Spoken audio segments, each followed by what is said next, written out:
향후 몇 년 내에 고점 대비해서 30에서 40% 정도 하락할 가능성이 높다. 상승이 끝나고 난 다음에 시작되는 후유증, 이거는 과거보다도 훨씬 더 클 수밖에 없는 거예요.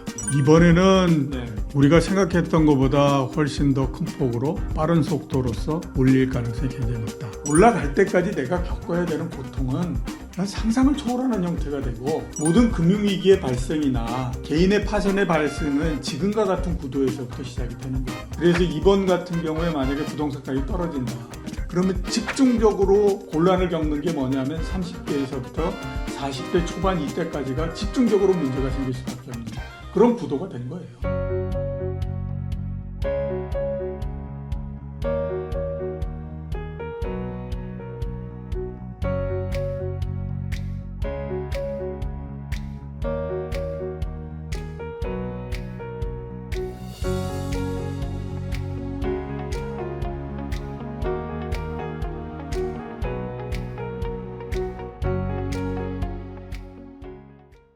안녕하세요. 선대인경제연구소 선대인 소장입니다. 자, 오늘 이종우 센터장님 오랜만에 다시 모시고 귀한 말씀 좀 들어볼 텐데요. 요즘 또 핫한 이슈 부동산 이야기 한번 좀 다뤄보겠습니다.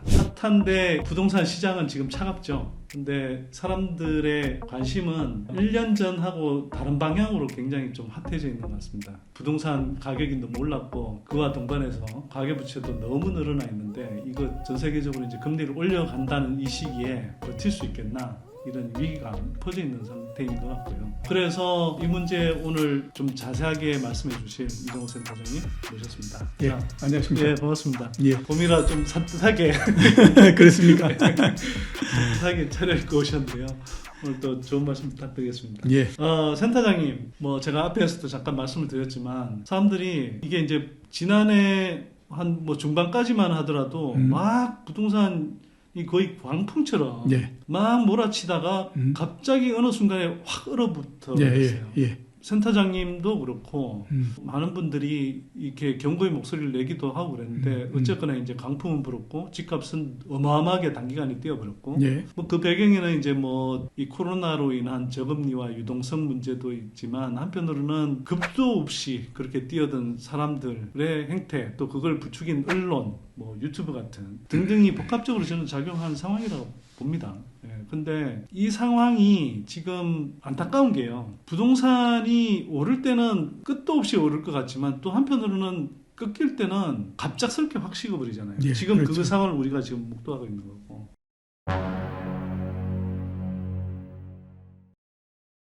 지금 이 부동산 시장 상황, 왜 이렇게 집값이 가파르게 올랐었고, 또 지금 어떤 단계인 건지. 우선 이제 굉장히 급등을 하고 했던 거는 모두 다 아시는 것처럼 워낙 낮은 금리와 많은 유동성을 풀었기 때문에 상황이 왔다라고 볼 수 있겠죠. 가장 큰 요인이다라고 볼 수가 있습니다. 우리가 이런 얘기 많이 하잖아요. 자본주의가 만들어지고 그게 유지가 되기 위해서는 기본적으로 몇 개의 이 기본 틀이 존재가 해야 되는데, 내가 누군가한테 뭔가를 빌려주면 그거에 대해서 내가 대가를 받을 수 있어야 되는 거죠. 그래야 이자율이라고 하는 것이 만들어지고, 그래야 또 사유재산이라고 하는 것이 의미가 있어지니까. 근데 이번 같은 경우에는 그게 없어진 형태였잖아요. 금리가 아예 마이너스까지도 내려가고 했었으니까. 그 다음에 또 유동성을 도대체 얼마만큼 많이 풀었느냐 하는 것들을 한번 보면, 미국이 금융위기가 나고 미국이 절단되기 일보 직전이다 라고 해서까지 몰렸던 그런 국면이었잖아요. 그리고 나서 3년 반 동안 공급한 유동성보다도 이번 코로나19가 발생하고 난 다음에 그거에 한 3배 정도의 유동성을 한꺼번에 부어버린 형태가 됐죠. 그러니까 당연히 용기는 조만한데 거기에다 너무 많은 걸 붓다 보니까 넘칠 수밖에 없는 형태가 됐고, 그 넘치는 것들이 이제 부동산을 비롯해서 여러 자산 쪽으로 옮겨오면서 이제 가격을 끌어올린, 그게 이제 가장 큰 요인이었다라고 볼 수가 있는 거죠. 나머지 이제 거기서 굉장히 많이 파생됐죠. 그러면서 가격이 오르면서 공급 물량이 없다, 이런 얘기들 많이 하고 했던 것들은 가격이 쭉 올라가면서 이제 계속해서 거기서 파생된 그런 부분들이 크다라고 볼 수가 있고요. 이제 그러다가 이제 지금이 됐는데 갑자기 시장이 확 냉각되는 것 같다, 이런 이제 그게 들리지 않습니까? 트리거로서 많이 얘기하고 있는 것이 한국은행이 금리를 인상을 하고, 그 다음에 금융위에서 유동성에 관해서 규제를 하기 시작을 하고 이랬다라고 하는 것들이 있는데, 저는 그거는 마이너한 부분이었다라는 생각이 들고, 가장 큰 부분은 뭐냐면 어느 날 사람들이 보니까 도대체 이거는 인정할 수 없을 정도로 가격이 높다라는 생각이 들어버린 거죠. 그리고 그게 처음에는 약간의 사람이 들다가 어떤 순간에 갑자기 많은 사람들이 그 생각을 하기 시작한 거죠. 네. 가격이 너무 높다. 이건 말이 안 된다. 그렇죠. 이건 말이 안 된다. 네. 이런 생각이 드니까 사람들이 갑자기 굉장히 두려워하기 시작을 한 거죠. 1차적인 반응은 뭐냐면 살려는 사람들이 사지를 않겠다라고 해서 나오는 쪽이 된 거죠. 네. 그러니까 갑자기 이제 시장이 확 냉각돼 버리는 형태가 된 거거든요. 대개 이제 부동산 가격이 떨어질 때에 부동산 가격은 다른 거하고 조금 다른 특징을 갖고 있습니다. 뭐냐면 가격이 올라서 지금처럼 많은 사람들이 이거 가격이 너무 높은 거 아니야? 이런 이제 부담을 갖기 시작할 때는 갑자기 거래가 안 되기 시작합니다. 네. 그 이유는 아주 간단해요. 팔려는 사람은 4, 5년 동안에 걸쳐서 부동산 가격이 계속해서 상승하는 걸 봤기 때문에 네. 사상 최고가의 플러스 알파에 내가 팔겠다라는 네, 생각을 네. 갖고 있죠. 네. 근데 사는 사람들은 가격이 너무 높다라고 생각하니까 네. 내가 미쳤냐 그거를 받고 있게 네. 이런 이제 생각이 드는 거죠. 네. 그러면 거래가 안 되는 거거든. 지금이 이제 그 국면이죠. 기대 가격이 완전히 그렇죠. 스스로 어긋나 네, 있는. 그러니까 네. 지금 어느 정도로 거래가 안 되냐. 서울의 서초구 같은 경우에 하루 되면 아파트 딱 2채 정도 거래가 됩니다. 이 넓은 서초구에 이 많은 아파트 중에 예. 하루에 딱 2채 정도밖에 거래가 안 되거든요. 네. 그 정도로 거래가 안 되는 거예요. 지금이 네. 그 국면으로 들어가 있는 거예요. 네. 되게 이 국면이 짧으면 6개월, 길면 1년 반도 가거든요. 네. 그러다가 이제 가격이 어떤 한쪽으로 몰리는 형태가 되는데 100% 거의 대부분 매도가 포기라고 매수 쪽에다가 갖다가 이제 얹어버리는 형태가 되는 거죠. 그러면서 이제 가격이 무너지는 형태가 되는데 지금은 그 중간 단계에 들어가 있는 그런 형태가 됐다라고 봐야 되죠. 방향을 바꾸고 이러는 건 굉장히 어려운 게 원래 제일 무서운 게 뭐냐면 가격이거든요. 예. 가격이 높아지게 되면 그 어떤 거를 갖다가 된다고 하더라도 방향이 바뀌질 않아요. 네. 마찬가지로 가격이 떨어졌을 때는 그걸 아무리 누르기 위해서 난리를 친다고 하더라도 그 가격이 더 이상 떨어지지 않는 형태가 되거든요. 지금이 그 단계가 됐기 때문에 굉장히 위험한 상태. 네. 이렇게 이제 볼 수가 있는 네. 거죠. 가격 그 자체가 모든 투자 자산에서의 가장 중요한 리스크일 수 있는 거죠. 지난해 중반에 이제 딱 시장이 갑자기 얼어붙는 그 국면 이후에 이제 주택 거래량이라든지 또는 그다음에 이제 이 집값이 빠지는 이렇게 쭉 흐름을 보니까 노무현 정부 말에 2006년 하반기에 갑자기 막 강풍이 불었어요. 그렇죠. 예, 그러면서 갑자기 막 몇 달 만에 엄청나게 치솟더니 갑자기 2006년 말 2007년 초를 고점으로 딱 끊겨버려요. 예. 그 다음부터는 진짜 거래가 뚝 끊어져요. 예. 그러니까 딱 그때하고 완전히 이렇게 데자뷰 예. 같은. 그러니까 사람들이 네. 가격을 인식하는 게 오늘은 1%가 그렇게 생각했다가 내일은 2%가 가격이 높다고 네. 생각했다가 이런 형태로 꾸준히 올라갈 것 같지만 제가 오랜 시간 주가를 비롯해서 가격을 보면요. 그런 형태가 아니라 어느 날 갑자기 사람들이 가격에 대한 인식이 확 바뀌기 시작합니다. 그러면 그때에서부터 굉장히 어려운 국면으로서 들어가거든요. 자, 그래서 우리가 한번 그러면 앞으로 부동산은 어떻게 될 건가 하는 걸 한번 우리가 생각해 볼 필요가 있는데요. 제 전망으로는 그렇습니다. 서울 지역의 아파트 매매가, 실거래가를 기준으로 해서 봤을 때 향후 몇 년 내에 고점 대비해서 30에서 40% 정도 하락할 가능성이 높다. 그런 정도 떨어지겠죠. 그렇게 되면 지금 네. 강남에 뭐 재건축하고 그래서 새로 입주하고 그런 아파트가 평당 1억 정도 되지 않습니까? 네. 그게 대략 한 6천만 원 정도까지 떨어지면 이게 가격이 굉장히 높다. 이런 것들은 좀 이제 약해지는 형태로 해서 가격이 좀 그 진정이 되는 형태일 텐데 30%에서부터 40% 이거는요. 우리나라에서 부동산 가격이 한번 그 꺾일 때마다 네. 계속 그런 형태였었어요. 예를 들어서 보면 91년도에 피크를 쳤었거든요. 네. 그리고 나서 한 20개월 동안에 걸쳐서 전체 지수가 16% 정도 떨어졌어요. 네. 그때 이제 실거래 가격이 거의 한 40% 넘게 떨어졌거든요. 그러니까 이제 차이를 말씀드리면 그때는 국민은행 가격 지수밖에 그렇죠. 없었잖아요. 예. 그래서 국민은행 가격 지수가 이제 부동산 중개업소들이 이제 불러주는 호가 중심의 거래다 네. 보니 실제로는 거래 안 되는 가격이지만 집값이 떨어져도 비교적 덜 떨어진 것처럼 예. 나오는 거죠. 그 예, 당시에 그렇죠. 실거래가는 없었지만 예. 지금 근데 이제 센터장님은 실제 그때 실거래가가 실거래가. 그러니까 예를 들어서 보면 가장 많이 얘기하는 것이 이제 대치동의 음마 아파트 이런 거 얘기 많이 네. 하잖아요. 네. 그때에 이제 31평 이런 게 가장 많이 올라갔을 때가 얼마까지 올라갔냐면 2억 8천 정도까지 올라갔어요. 지금 생각하면 너무 싼데. 진짜 너무 싸죠. 근데 그게 떨어져가지고 맨 마지막 가격을 찍었던 게 1억 3천 정도까지 떨어졌어요. 그럼 2억 8천에서부터 1억 3천까지 떨어지면 50% 넘게 떨어지는 거잖아요. 강남의 아파트는 모든 사람들이 다 원하기 때문에 이런 얘기하지만 그게 아니거든요. 똑같이 보면 아까 말씀하셨던 것처럼 2006년도 말에 고점을 치고 그다음에 이명박 정부가 들어서면서 괜찮을 거다 어쩌다 하면서 그 하락이 연장이 됐었잖아요. 시작 시점이.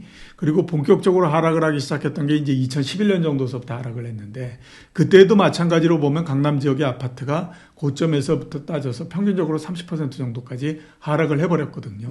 그러니까 그런 것들을 우리가 보면 이번도 고점을 치고 내려갔을 때에 그 정도의 하락은 우리가 감안을 해야 된다라고 하는 거예요. 평당 1억짜리 아파트가 6천만 원 정도까지 하락하고 이러는 국면으로서 가는 거는 앞에 전례들이 계속 있으니까 당연한 거다라고 봐야 되는 거죠. 근데 이런 의문도 생기는데요. 이게 보통 산이 높으면 골도 깊다라는 얘기를 하잖아요. 집값 상승, 특히 코로나 시기의 집값 상승은 덩어리가 너무 높았거든요. 더 떨어질 수도 있죠. 사실은 낙폭이 더 클 수도 있는 거 아니냐 이런 생각도 좀 그렇죠. 거기에다가 상승하는 이유 자체가 아까 말씀드렸던 것처럼 엄청난 저금리와 고유동성 부분이었잖아요. 그러니까 아주 그런 특이한 형태에 의해서 올라가는 형태가 됐기 때문에 그 요인만을 거꾸로 만들어버리게 되면 그 다음에 하락이라고 하는 것은 엄청난 속도와 엄청난 폭으로서 진행될 수밖에 없거든요. 근데 이미 보면 그 저금리와 이런 부분들은 이제 돌아갈 수가 없는 형태가 된 거예요. 그러니까 예를 들어서 보면 이런 형태입니다. 미국의 금리 하락이라고 하는 것이 40년 동안 진행이 됐어요. 그리고 작년도에 저점을 치고 드디어 이제 40년 동안 왔던 것이 방향이 바뀌기 시작한 거거든요. 최대한으로 이제 할 수 있는 이 정도면 우리가 땡큐다라고 생각할 수 있는 게 뭐냐면 지금 정도 미국의 금리가 그냥 옆으로 유지되는 정도만 원하는 거지 여기에서 계속 이렇게 내려가서 작년도 수준이 되고 이러는 건 이제 더 이상 기대하기는 어려운 상태가 된 거거든요. 그렇기 때문에 당연히 보면 이번 상승에 따라서 상승이 끝나고 난 다음에 시작되는 후유증 이거는 과거보다도 훨씬 더 클 수밖에 없는 거예요. 그게 가격을 더 많이 끌어내리든지 그런 일이 벌어질 수밖에 없다.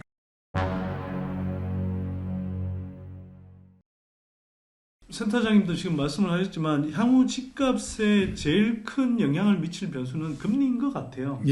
왜냐하면 워낙 이제 이 넘쳐나는 유동성 속에서 그 있는 빚 없는 빚 연끌이라고 하잖아요. 연끌해서 정말 이렇게 집 산 사람들이 특히 30, 40대에서 너무 연끌족들이 많았기 때문에 거꾸로 이야기하면 이게 이 사람들이 집을 살 때는 지금의 낮은 금리 수준에서 자기가 그래도 좀 무리하더라도 이 정도 이자는 어떤 식으로든 부담할 수 있겠지 이 계산으로 아마 샀을 텐데 그렇죠. 그리고 어느 단계에서는 정 힘들면은 나중에 집값 올랐을 때 다른 사람들한테 팔아보지 팔면 되지. 이 두 가지 기본 전제를 깔고 아마 집을 샀을 거란 말이에요. 근데 일단 금리가 자기네들이 집을 샀을 때 비하면 오를 수밖에 없는 거죠.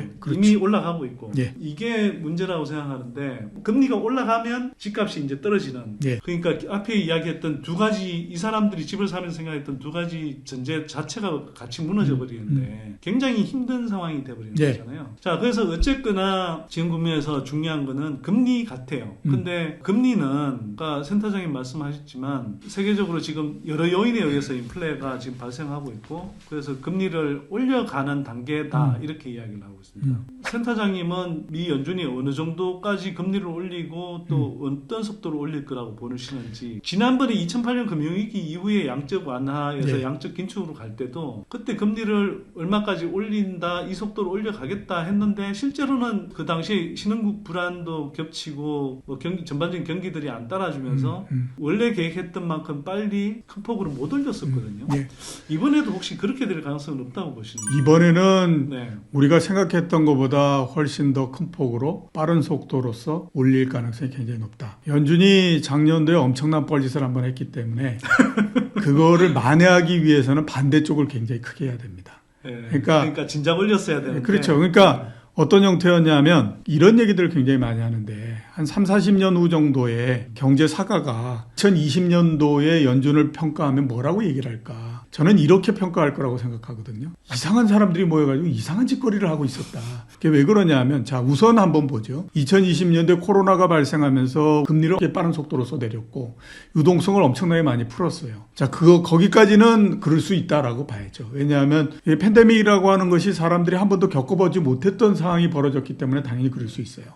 근데 우리가 한번 돌이켜서 한번 생각을 해보시면 2020년도 하반기 정도 그리고 한 4분기 정도 되면 그때는 대충의 감이 잡히죠. 아 이게 어떤 형태로서 진행이 된다라고 하는 걸 알 수가 있잖아요. 그러면 최소한 그때는 더 이상의 유동성 공급이나 이런 것들은 줄여가는 쪽으로서 가는 것이 맞죠. 사실 그 당시 되면 이미 경제적으로 웬만큼 다 그렇죠. 회복이 됐고 예. 뭐 충격이 사실상 굉장히 많은 부분 예. 극복이 됐잖아요. 그 다음에 2021년도 작년도 같은 경우에 봤을 때 엄청나게 빠른 속도로서 경기가 올라오고 그 다음에 그 유동성 때문에 자산 가격이 굉장히 많이 상승을 하면서 버블이 만들어지고 있다라고 하는 건 모두 다가 인정을 했었어요. 그리고 많이들 무슨 얘기를 했었냐면 미국 경제를 과거서부터 보니까 유동성을 엄청나게 많이 풀고 그러면 시간이 지나서 그게 물가 상승으로 오더라. 그러니 그거를 막기 위해서는 지금서부터 거기에 대비해야 되고 정책을 바꿔야 된다라고들 많이 얘기를 했어요. 네. 근데 그때마다 연준은 어떤 얘기를 했었냐면 이거는 공급 불균형 때문에 오는 일시적인 현상이다. 네. 이런 얘기를 많이 네. 하고 이제 그걸 했었죠. 네.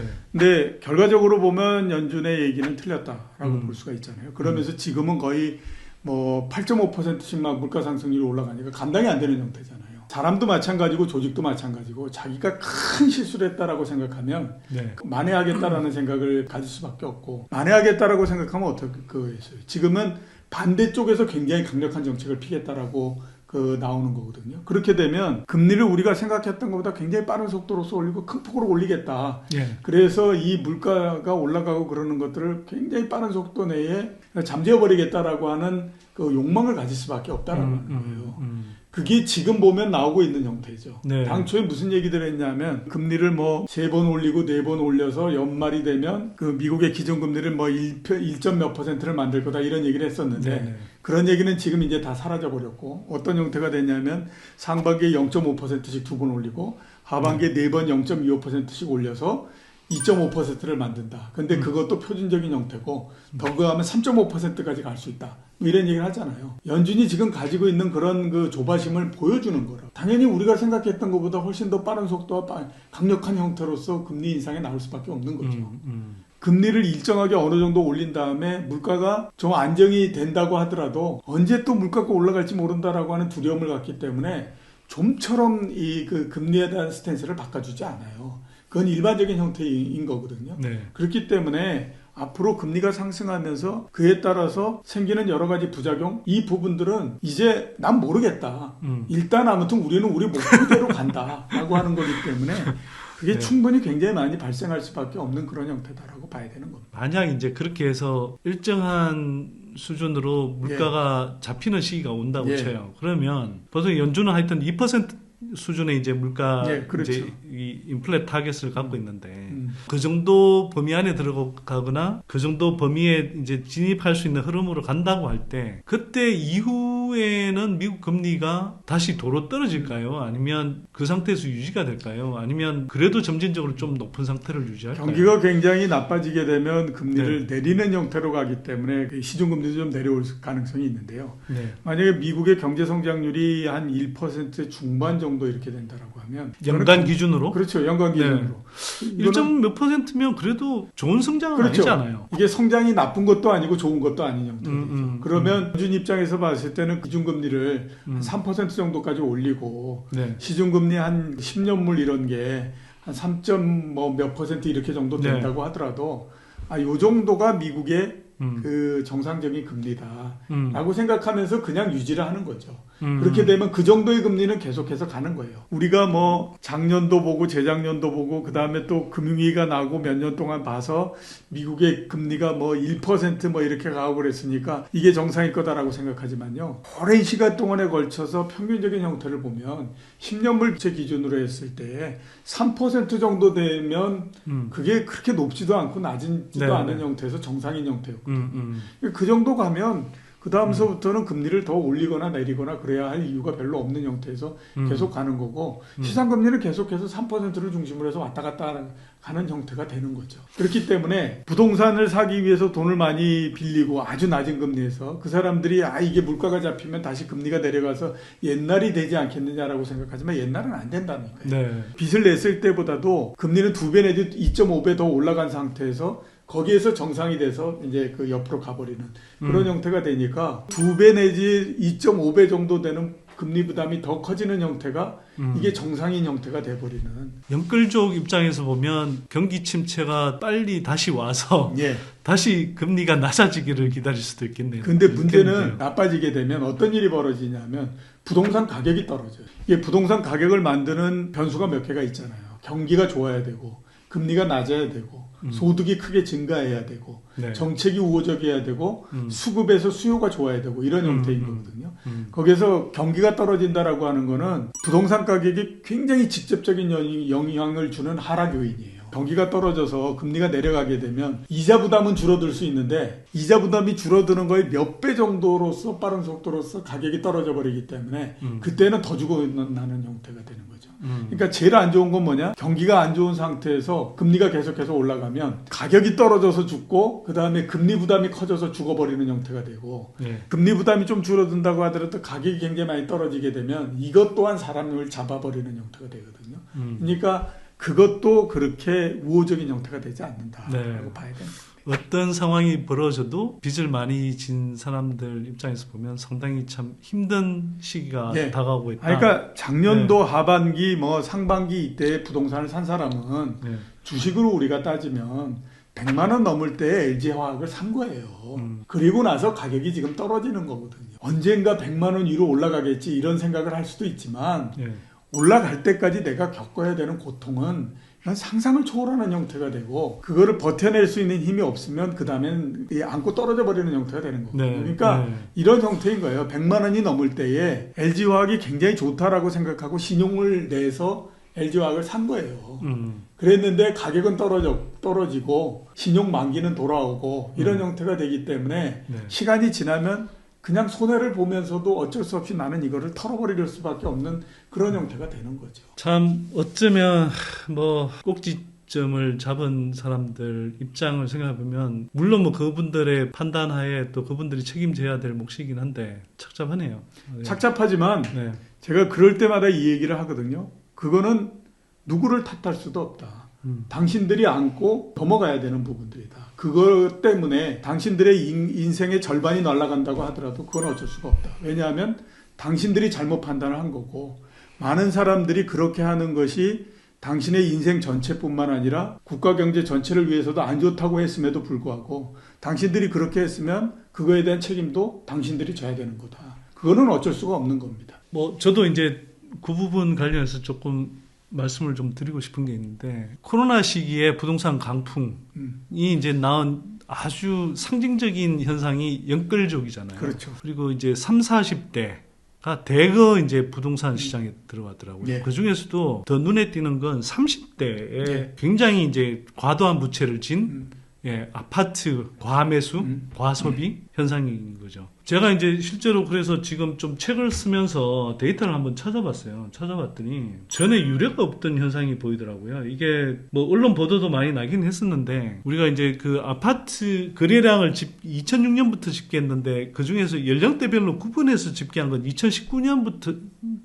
이제 처음 한 거거든요. 2019년에 그 서울을 기준으로 했을 때 연령대별로 2019년에는 한 25% 전후, 그러니까 30대가 한 25% 전후 정도의 비중을 차지했어요. 근데 이게 코로나 광풍이 불 때는 35에서 40%를 찍어버리더라고요. 그렇죠. 예. 전체 비중이 한 10에서 15% 올라갔는데 이게 그냥 비중만 그만큼 올라간 게 아니고 이제 광풍이 불면 그만큼 거래량도 늘어나잖아요. 그렇죠. 엄청나게 거래량이 늘어난 상태인데 그래서 절대적인 수치 자체가 늘어나 있는데 거기서 비중이 다시 30대가 늘 35% 40%, 40%까지 됐다는 건 어마어마하게 늘어난 어마어마하게 한 거예요. 거죠. 예. 그래서 제가 이 친구들이 왜 이런 식으로 가담했는지를 제가 이제 그 30대에 해당하는 그 사람들 이야기를 좀 들어봤어요. 몇 사람 이야기를 들어봤더니 이 사람들 이야기를 제가 종합하면 이래요. 이 사람들은 대체로 풍족한 환경에서 자랐고 사실 치열한 경쟁 사회에서 살았잖아요. 한국 사람들이 다 기본적으로 이제 경쟁이 치열한 상황에서 이렇게 살아오지만 상대적으로 젊은 세대일수록 더더욱 치열하게 굉장히 치열한 구조에 살았고 그러다 보니 남들이 어떻게 되든 내가 잘 살아야 된다 이런 생각이 기본적으로 되게 많다고 그래요. 그리고 또 하나는 이 사람들이 사회생활을 시작하고 나서 사실은 그때부터 본격적으로 경제관념이 형성이 되잖아요. 예, 그렇죠. 예.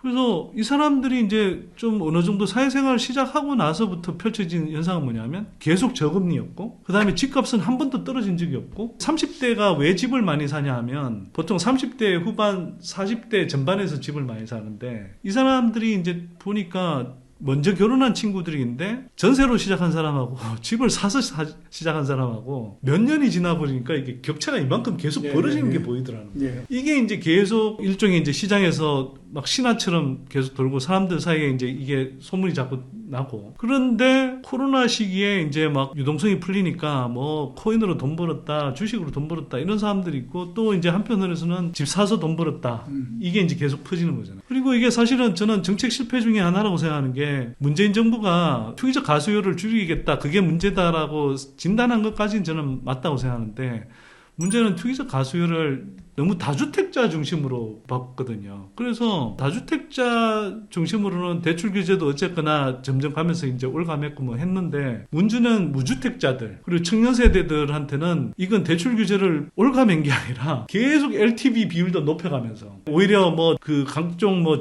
보금자리론이라든지 뭐 디딤돌론이라든지 뭐 등등해서 오히려 저리로 만들어져 버리고 오히려 그쪽은 빚내서 집 사기 쉽게 만들어준 거죠. 그렇죠. 예, 물론 이제 살 수 있는 그 아파트 시세에 한돈이 있지만 그러니까 이제 젊은 친구들이 그걸 보고 또 그걸 지켜본 부모들 입장에서 보면 자기는 어차피 한 주택 있으니까 자기 명의로 못 사고 이왕 결혼하는데 자녀들한테 돈 보태줘서 그래서 얼마간 보태주고 이 친구들은 은행에서 이제 대출 이빠이 받아서 이제 사는 형태. 그리고 이제 아까 말씀드렸던 빚내서 집 안 사면 바보 되는 그런 형태가 돼버린 것 같더라고요. 제가 이제 그런 이제 것들을 보면서 너무 이제 한편으로는 답답하기도 하고 한편으로 지금 걱정되는 게 뭐냐면 센터장님도 잠시 이야기하신 것 같은데 이 친구들은 이제 막 사회생활을 가시작해서 어쩌면 한국 사회의 미래를 짊어져야 될 친구들이거든요. 근데 이 친구들이 어마어마한 빚을 진 거예요. 제가 그렇죠. 뭐 사례를 말씀드리면 인천의 한 아파트 분양을 받았는데 2억 빚을 지고 10억짜리를 분양받은 거예요. 그 나머지 10억은 감당할 방법이 없어요. 그렇죠. 물론 이제 중간에 집단 대출이라는 걸 받아서 일단 처리는 하겠지만 방법이 없거든요. 예. 근데 문제는 이 친구들이 빚을 지는 게 보통 5억, 10억을 우습게 지었는데 그렇죠. 말씀하신 대로 금리가 올라가면은 은행 이자로 3,400 이자 낸다라는 걸 뭐 기본적으로 생각한 것 같아요. 근데 3,400에서 끝나지 않고 600, 700이 돼버리면 이거 감당할 방법이 없거든요.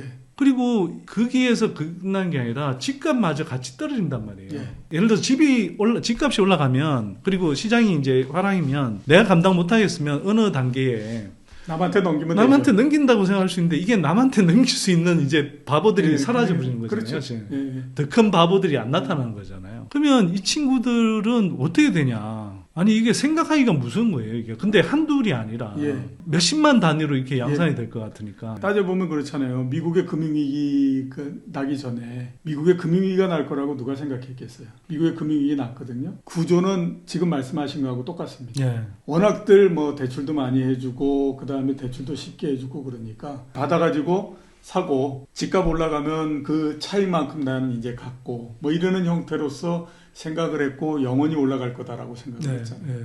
근데 그게 삐끗하는 순간서부터 모두 하나가 휩쓸려서 들어가면서 완전히 그 난리가 나는 형태가 된 거거든요. 모든 금융위기의 발생이나 개인의 파생의 발생은 지금과 같은 구도에서부터 시작이 되는 거예요. 그게 나는 예외일 거다라고 생각하지만 예외가 되지를 않는다라고 봐야 되거든요. 그러니까 제가 많이 얘기하는 게 뭐냐면 민주주의는 피를 먹고 자란다라는 얘기를 하잖아요. 저는 자본시장도 피를 먹고 자란다라는 얘기를 하거든요. 자본시장뿐만 아니라 이 가격이 붙어 있는 것의 시장이라고 하는 건 정말 비정해요. 네. 제가 한 40년 동안 느껴보면 너무 비정하다라는 생각이 들 정도거든요. 만약에 가격이 거꾸로 바뀐다라고 하게 되면 남이 어떤 처지에 있다라고 하는 것 자체는 이 시장은 고려의 대상이 아닙니다. 그 사람이 그것 때문에 죽어나든 뭘 하든 그건 너의 문제고 가격은 가격대로 가는 형태가 되거든요. 그러니까 끝없이 계속해서 내려가 버리는 형태가 되고 그러다 보면 감당이 안 되는 형태가 되죠. 말씀하셨던 것처럼 한 달에 300만 원 말씀하시지만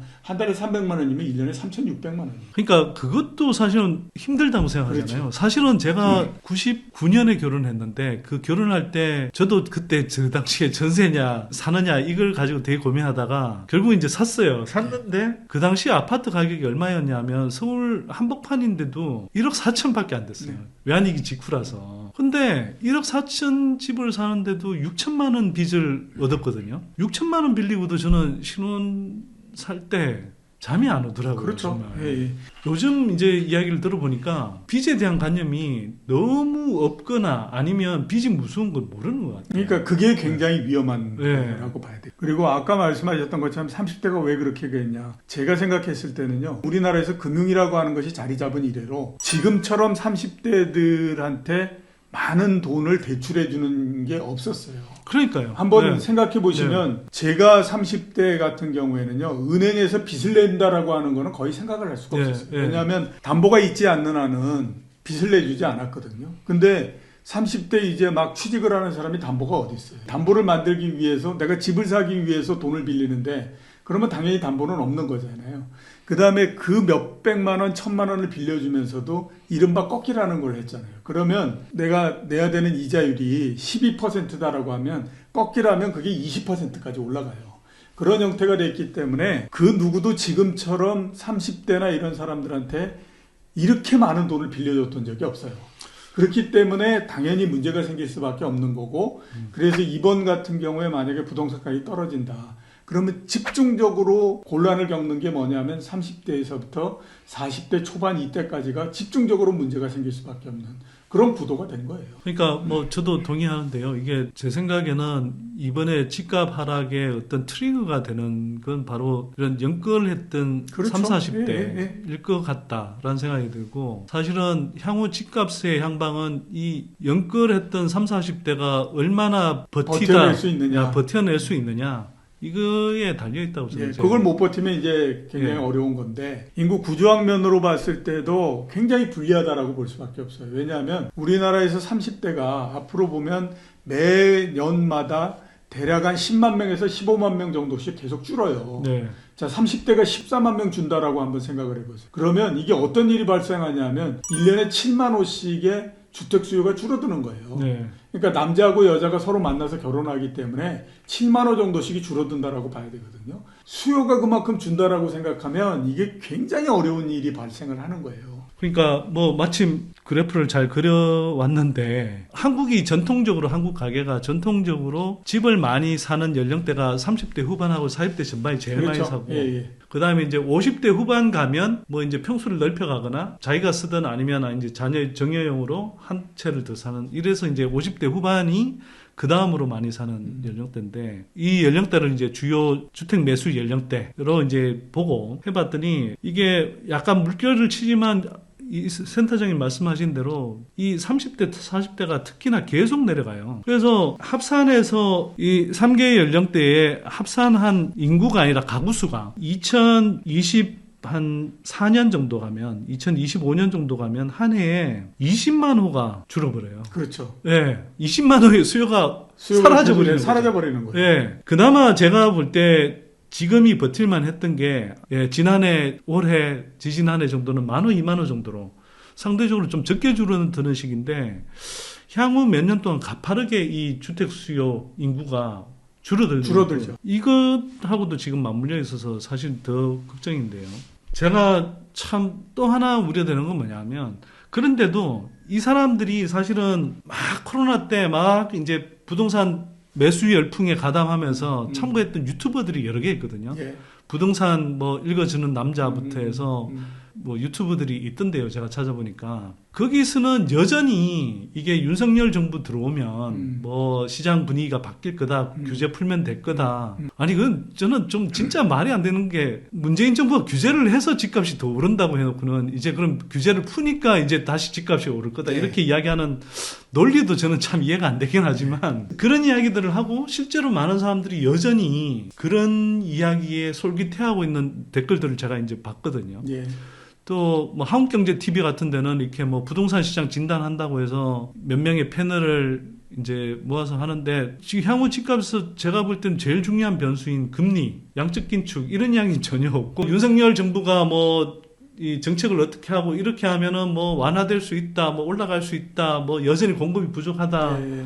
이런 이야기를 막 하고 있더라고요. 그래서 여쭤봅니다. 센터장님 보시기에는 윤석열 정부가 흔히 말하는 문재인 정부에서 이래저래 올가났던 뭐 규제를 뭐 얼마나 진짜 풀 수 있다고 생각하시는지 예. 그리고 진짜 풀면 집값이 올라갈 수 있다고 생각하시는지. 규제 푸는 거는 제가 봤을 때 한 2개 정도는 할 겁니다. 하나는 뭐냐면 양도세 중과세 하는 거. 예. 그거 1년 이후에 정도는 할 거라고 봐요. 그럼 사실 이재명 후보도 하겠다고 그랬었잖아요. 그렇죠. 그거 하나는 할 것 같고 그다음에 이제 뭐 워낙 뭐 종부세 얘기를 많이 했기 때문에 약간 내리면서 생색 정도 내는 거. 네. 그거 정도는 할 거라고 보는데 그 이외의 거는 하거나 하지 않고 할 수도 없을 거다라는 생각이 듭니다. 네. 근데 그 양도세 중과세를 만약에 1년 동안 유예를 한다라고 하면 어떤 일이 벌어질까라고 생각하면요. 그때는 엄청나게 많은 매물이 나와서 가격이 굉장히 빠른 속도로서 내려간다라는 생각이 들어요. 그러니까 문재인 정부 때 1년 동안 유예를 해줬잖아요. 근데 그때 안 나왔어요. 그 왜 안 나왔냐면 그때는 가격이 오를 때예요. 오를 때는 이거를 한번 시행해 보지도 않았기 때문에 이게 어떤 효과가 있는지도 모르는 상태인데 가격이 오르는데 그걸 왜 내놓겠어요. 작년도 하반기 정도부터 가격이 이제 꼭지다라고 하는 거에 대한 많은 사람의 인식이 생긴 거거든요. 거기에서 중과세를 해주지 않겠다라고 하면 이런 혜택을 잃으면서 그때에서부터 매물이 나오기 시작을 하는 겁니다. 그렇기 때문에 누구든지 먼저 내는 사람이 임자입니다. 그렇기 때문에 거기에서는 매물이 굉장히 많이 나오면서 가격이 그것 때문에 굉장히 빠른 속도로서 내려갈 가능성이 높아요. 그게 하나고 일단 이제 뭐 다른 부분들을 한번 생각을 해서 그러면 과연 규제를 그렇게 많이 완화할 건가 하는 것들에 대해서 한번 생각을 해볼 필요가 있죠. 윤석열 정부라고 하는 건 부동산으로서 해서 출발을 했지만 진짜 희한한 형태인 게 지지를 해줬던 그룹이 2개예요. 하나는 뭐냐면 가격이 올라가는데 규제 모두 다 이렇게 해가지고 뭐 세제 이런 것도 하지 말고 가격이 올라가면 올라가는 대로 우리가 혜택을 보게 해달라. 이거는 이제 가격이 올라가는 걸 원하는 쪽이죠. 두 번째는 뭐냐면 문재인 정부 때 가격이 너무 많이 올라가서 내가 죽을 지경이다. 그러니 가격을 어떻게 하든지 이걸 잡아가지고 떨어뜨려 달라라고 하는 양쪽입니다. 자, 그러면 네. 한번 따져보세요. 자기를 지지해줬던 쪽은 가격이 올라가기를 원하는 사람도 있고 떨어지기를 원하는 사람이 있어요. 근데 올라가기를 원하는 사람이 더 많지 않을까요? 그렇게 해서 이제 가격이 올라가는 쪽에다가 한번 해주겠다. 이렇게 해서 했습니다. 한 번이라도 가격이 조금 더 올라가잖아요. 네. 그러면 제가 생각했을 때 윤석열 정부가 부딪혀야 되는 어려움은요. 문재인 정부가 부딪혀야 되는 어려움의 10배 정도 됩니다. 이렇게 우리를 괴롭혔는데 새로 들어온 것도 또 괴롭혀? 이렇게 하면서 가기 시작을 하거든요. 정책을 펼 수 있는 여지가 그렇게 높지가 않아요. 그게 일단 하나고요. 두 번째 보면 일단 정부의 기반 자체가 지금 의회나 이런 것들로 봤을 때 기반이 그렇게 강하지 않잖아요. 여전히 민주당이 네, 다수당이죠. 그렇죠. 그러니까 그게 이제 또 그걸 거고 또 하나는 뭐냐면요. 부동산이라고 하는 거는 상대가 있는 이 물건이다라고 봐야 되죠. 만약에 내가 앞에서 말씀하셨던 것처럼 나의 지지자들의 상당 부분이 가격이 올라가는 걸 원하는 사람들이기 때문에 세금도 깎아주고 이렇게 했다라고 하면요. 반대쪽에서 엄청난 이 원성이 높아지는 형태가 됩니다. 그렇기 때문에 그 부담을 견딘다라고 하는 것이 굉장히 어렵거든요. 예를 들어서 보면 이런 MB정부 역시 마찬가지로 보면 노무현 정부 때에 부동산 가격이 굉장히 많이 상승을 하고 그에 따라서 원성이 높고 그런 것에서부터 출발했거든요. 그렇기 때문에 출발할 때 어떤 얘기들을 했었냐면 종부세 없애버릴 거고 뭐 할 거고 이런 얘기를 했었습니다. 근데 실제적으로 종부세가 없어졌나요? 종부세 안 없어졌어요. 세율을 조금 깎아주고 그 다음에 한도를 높여주고 그랬지만 그 다음에 스텝을 뭐라고 얘기했냐면 그 노무현 정부가 대못을 너무 강하게 쳤기 때문에 이걸 뽑을 수 없다라는 거에서 그냥 스리슬쩍 넘어가 버리는 형태가 됐었어요. 이번 정부도 마찬가지예요. 만약에 부동산 관련해서 세금을 깎아주고 이런 형태가 되면 부자 감세한다라고 해가지고 사람들이 거기에 대해서 엄청난 반감을 가질 수밖에 없어요. 이번 정부는 특히 그게 더 어려워요. 코로나19를 지나면서 재정 적자가 굉장히 커진 상태인데 거기에다가 세금까지 깎아준다. 그것도 부자들을 위해서. 이러면요.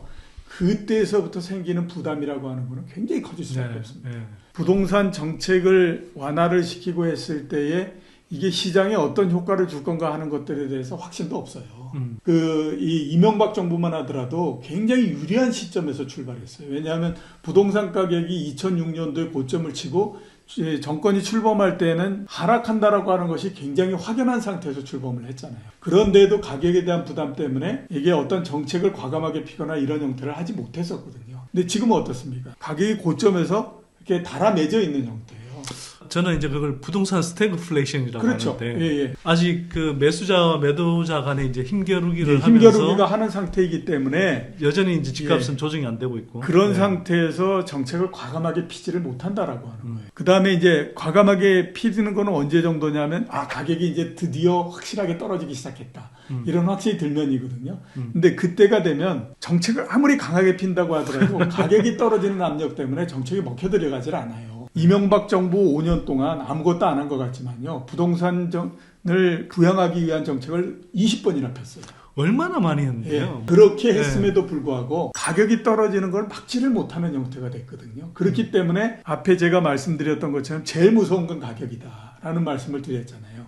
그러니까 지금에서 새로운 정부가 들어서서 이런 것도 하고 저런 것도 하고 그렇게 되면 가격이 올라갈 거고 뭐 이런 기대를 가하잖아요. 제가 드리고 싶은 말씀은 뭐냐면 그런 기대가 시장에 조금이라도 남아있을 때 매수 쪽에다 맞춰가지고 던져버리는 것이 최상의 전략이다라고 저는 생각을 한다라고. 제가 40년 가까이 가격만을 봐온 사람인데 가격을 이기는 건 아무것도 없습니다. 아무리 많은 돈을 쏟아붓고 아무리 많은 정책을 핀다고 하더라도 가격이 떨어질 때는 어떤 정책도 힘을 쓰기가 어려워져요. 제가 그걸 절실하게 느꼈던 게 뭐냐?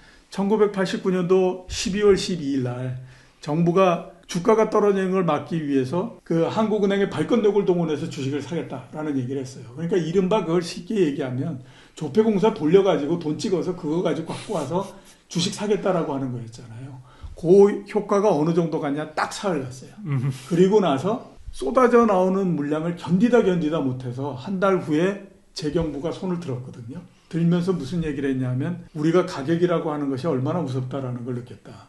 이제서부터 절대 가격에 뛰어드는 일은 없을 거다라는 얘기를 했어요. 그리고 그 이후에 현재까지 주가를 부양하기 위한 정책 이런 것들은 직접적으로 나온 것이 없습니다. 그만큼 가격이라고 하는 건 무서운 거거든요. 여기에서 가격이 떨어지기 전에는 정부가 과감한 정책을 피기가 어렵고 가격이 떨어져서 이제 확실하게 가격이 잡혔다. 라고 생각하면 정책을 피겠지만 그게 피는 것 자체가 가격이 떨어지는 거에서는 아무런 의미가 없다라고 하는. 그렇기 때문에 결론은 어떤 형태가 되든지 지금에서 정부가 어떤 정책을 필 거다 그런 거 생각하지 말고 기대가 조금이라도 남아있는 순간에 부동산을 처분해버리는 것이 최대다. 최고의 전략이다. 이렇게 볼 수 있다라고 하는 거죠. 근데 매수자한테는 뭐라 그래요? 매수자는 지금에서 사지 마라.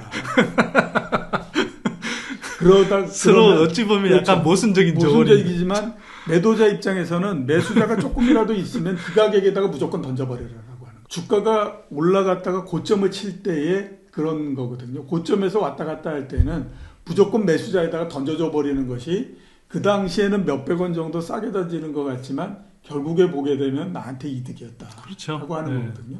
지금 부동산도 마찬가지예요. 지금 상황이 이런데 여전히 제가 이제 하여튼 유튜브 보면서 특히 집값 대세 상승기 때 유튜브들은 사실 그 사람들은 경제 전문가도 아니고 매크로 경제 흐름을 읽는 사람들이 아니거든요.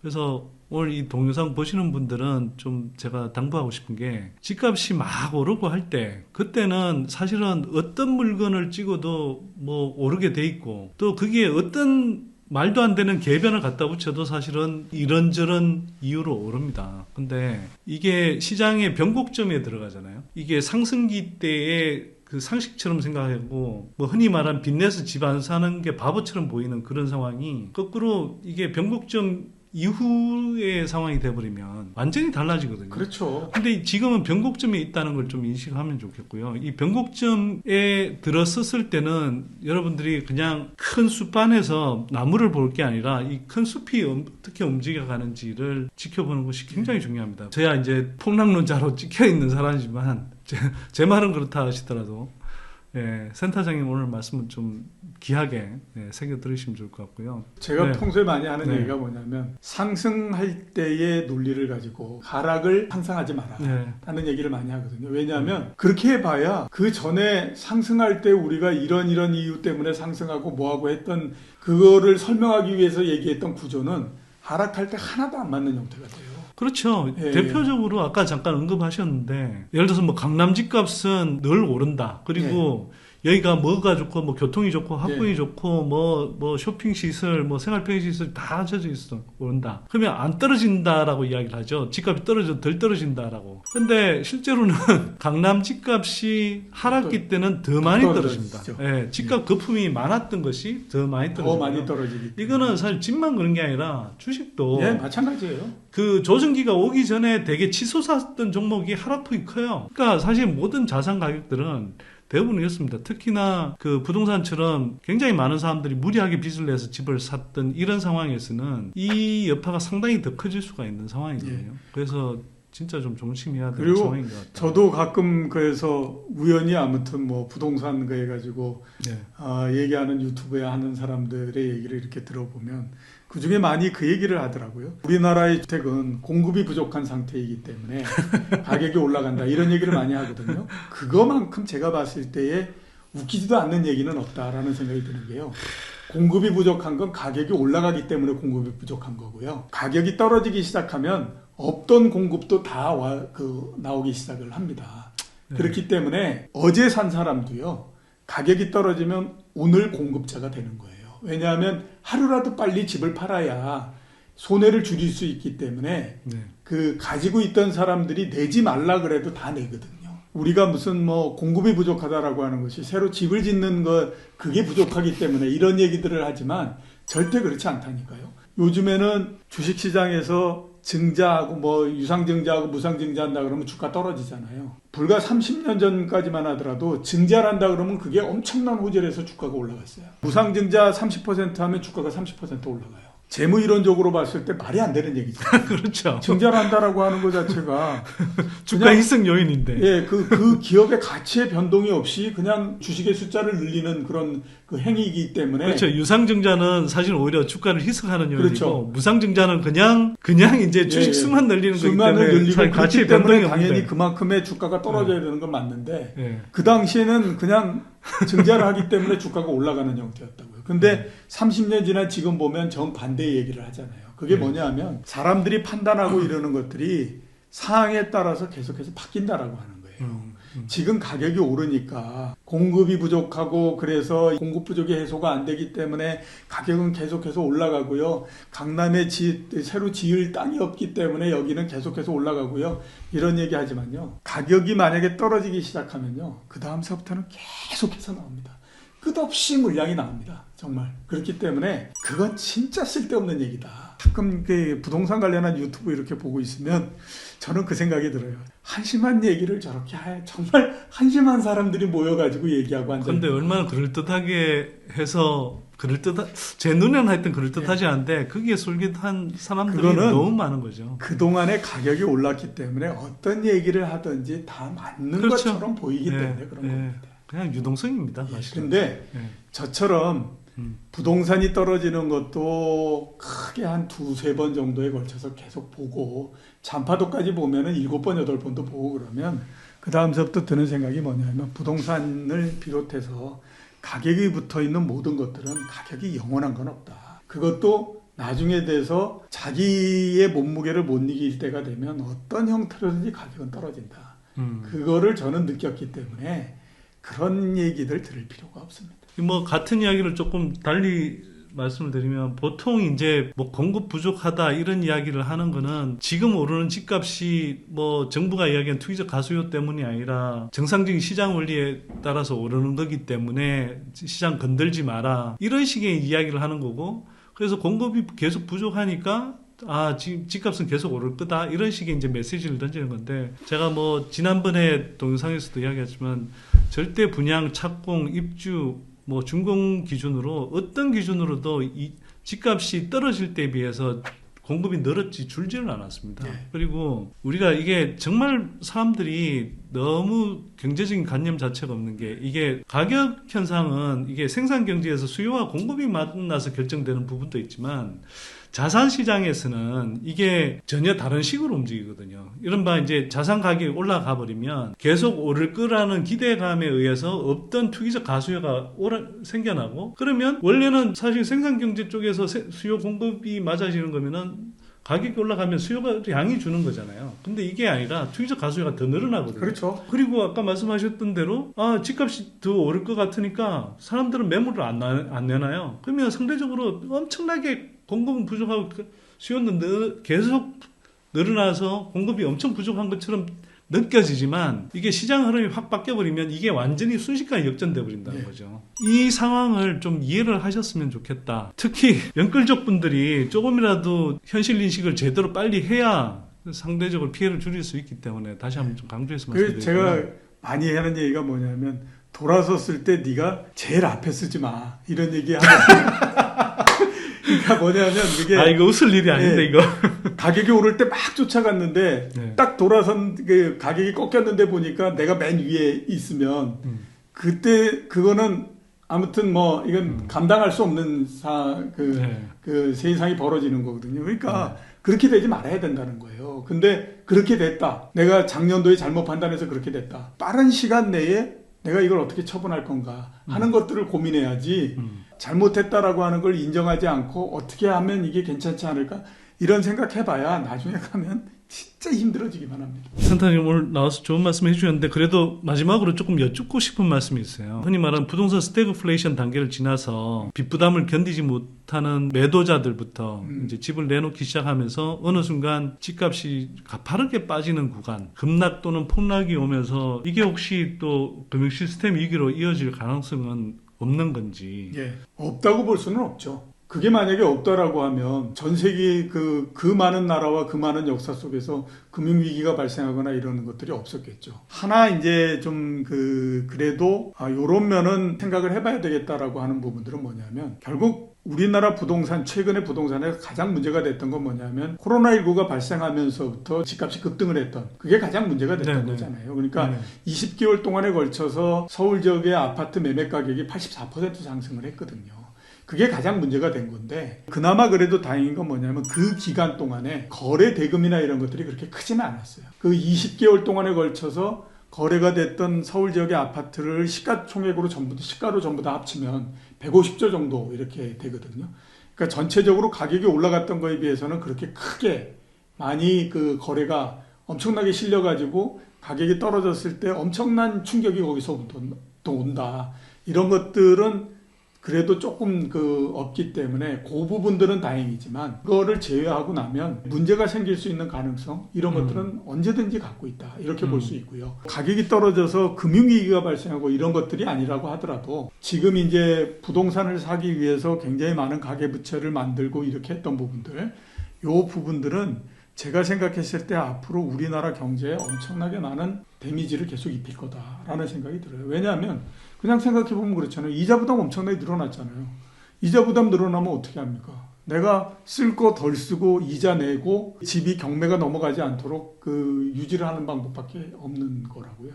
그러다 보면 받는 월급은 뻔한 거고 그걸 가지고 내야 되는 이자는 훨씬 더 커지는 거고 그러면 그거 빼고 난 다음에 내가 가처분으로서 쓸 수 있는 거는 굉장히 줄어드니까 금리가 굉장히 낮을 때에 한 달에 5번 외식했으면 금리 올라가고 난 다음에는 한 번도 못 하는 거고 이런 형태로서 가는 거죠. 그러다 보면 그게 다 모이면 국가 경제 전체적으로 얼마나 내수 침체죠. 내수 침체를 갖고 오겠습니다.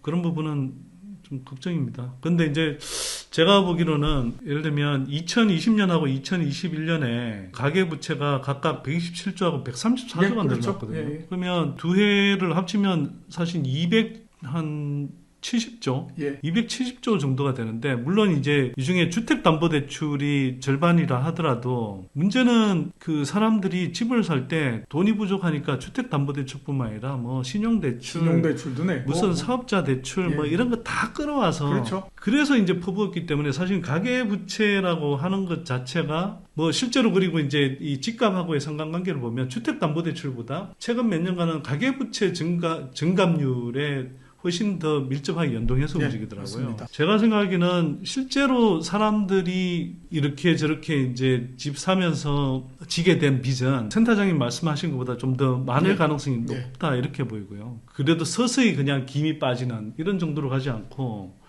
크게 빠지는 단계로 가면 절대 서서히 김이 빠진다는 건 없습니다. 가격이 만들어져서 가격을 가지고 서로 거래를 하고 그러는 곳에서는 제가 항상 봐왔던 그림은 뭐냐면 급등과 급락 이런 형태인 거지 가격이라고 하는 것이 많은 사람들이 안도하게 만들어주는 이런 거는 없어요. 그래서 이제 걱정인데 그렇게 될 경우에 참 어떤 상황이 생길지 어쨌거나 향후 몇 년간 상당히 좀 위태로운 상황들이 발생할 수 있기 때문에 아까 제가 말씀드리지 않았습니까? 잘못 판단한 사람들이 잘못 판단한 값을 치러야 되는 거다. 자, 뭐 어쨌거나 그렇게 해서라도 좀 부동산 가격이 정상적인 수준, 적어도 사람들이 일정한 소득 수준에서 감당할 수 있는 수준까지 정상화되는 그런 시기가 저는 오면 좋을 것 같고요.